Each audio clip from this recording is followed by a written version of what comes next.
Ahmedabad plane ક્રેશને આજે 1 વર્ષ પૂર્ણ। વિસનગરના દંપતી પટેલ દશરથભાઈ અને પટેલ ડાહી ગૌરીબેન પણ પ્લેન ક્રેશમાં મોતને ભેટ્યા હતા।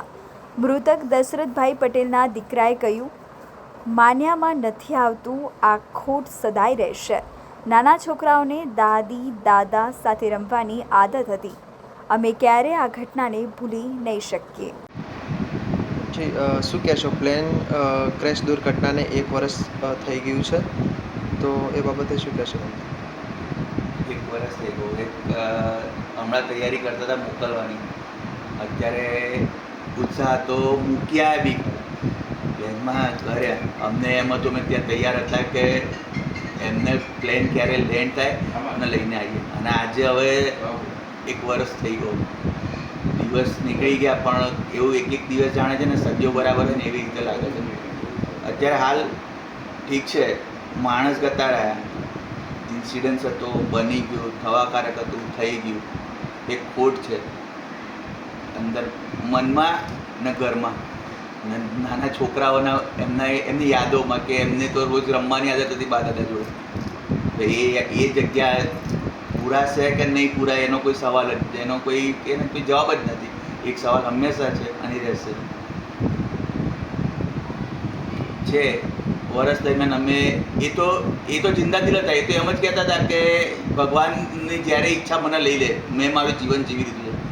અમે ખાલી એક મોકો ચૂકી ગયા કે છોકરા તરીકે અમારો આખી જિંદગીની એક વસ્તુ કે જે મા બાપે એક નાનામાં નાની 3000ની મિલની નોકરીથી અમને લંડનમાં સેટ થવા સુધીની સફર પૂરી કરી આપી, એમની સેવા કરવાનો જ્યારે મોકો આવ્યો ને ત્યારે અમારા જોડેથી મા બાપનો હાથ જ જતો રહ્યો।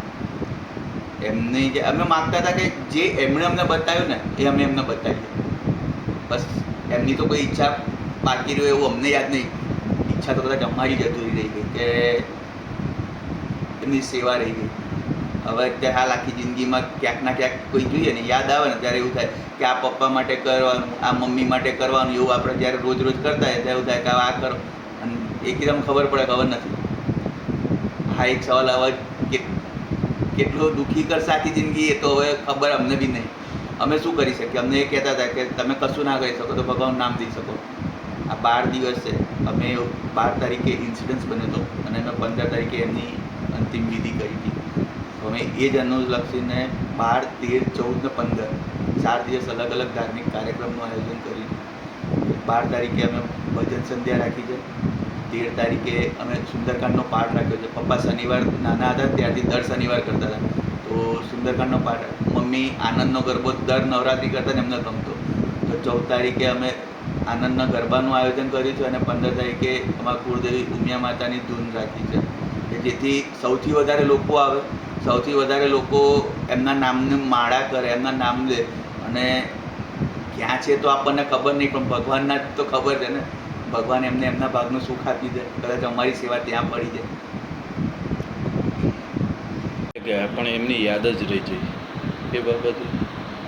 યાદ તો જીવનના છેલ્લા શ્વાસ સુધી રહેશે, કારણ કે કેવું છે કે મા બાપ અમારી માટે એ વસ્તુ હતા કે કદાચ 100 વર્ષે બી ગયા હોત તો અમારી માટે એ 100 વર્ષે પણ અમે એમ જ કહેત કે હજુ એમની માટેનું બધું બાકી રહી ગયું છે, કરી નથી શક્યા। આ જ છે કે એમને જે સિચ્યુએશનમાં અમને મોટા કર્યા હતા અને જે અમને જે એજ્યુકેશન પ્રોવાઈડ કર્યું, કે જે લાઈફ સેટલમેન્ટમાં મદદ કરી, એ સેવા કરવાનો મોકો અધૂરો રહી ગયો છે।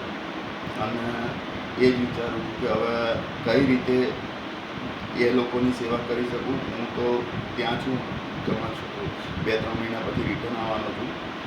પછી હું વિચારું છું કે હું કઈ રીતે એમની સેવા ના કરી શક્યો, હું બીજી કઈ રીતે એવા વૃદ્ધોની સેવા કરી શકું કે જે સેવા મારા માતા પિતા સુધી પહોંચે, તો બસ એમનું હું એ કરવાનું વિચારું છું।